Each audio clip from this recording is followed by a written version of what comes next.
Final గా ఈ లొల్లి అంత ఏంటంటే హైకోర్టు ఆర్డర్ ఖచ్చితంగా ఈ ముగ్గురిని మీరు 4 వారాలల్లా డిస్క్వాలిఫై చెయ్యాలన్న తర్వాత ఒక్కొక్కడు గజ వణికే పరిస్థితికి వచ్చింది. మీరు ఎంత గజ వణికినా ఈ 10 నియోజకవర్గాలలో బై ఎలక్షన్ కు రాక తప్పదు, మీరందరూ మాజీలు కాక తప్పదు.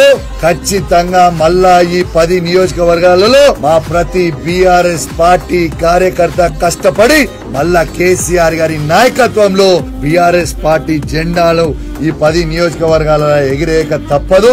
ఖచ్చితంగా ఎగిరేస్తామని చెప్పి సందర్భంగా తెలియజేస్తా ఉన్నాను. మళ్ళా కూడా చెప్తా ఉన్నాను, ఈ 10 మంది ఎమ్మెల్యేలకు కూడా చెప్తా ఉన్నాను, మారిన ఎమ్మెల్యేలకి మా బీఆర్ఎస్ పార్టీ కార్యకర్తలు కేసీఆర్ గారి నాయకత్వంలో పెట్టిన భిక్ష మీకు మళ్ళా చెప్తా ఉన్నా, మీకు సిగ్గుంటే శరముంటే స్పీకర్ గారు మిమ్మల్ని డిస్క్వాలిఫై చేసే ముందే మీరు రాజీనామా చేసి ఎలక్షన్లకి రాండి. ఇక మీరేంది మేమేంది అనేది ప్రజాక్షేత్రంలో చూసుకుందామని చెప్పి ఈ సందర్భంగా తెలియజేస్తూ సెలవు తీసుకుంటా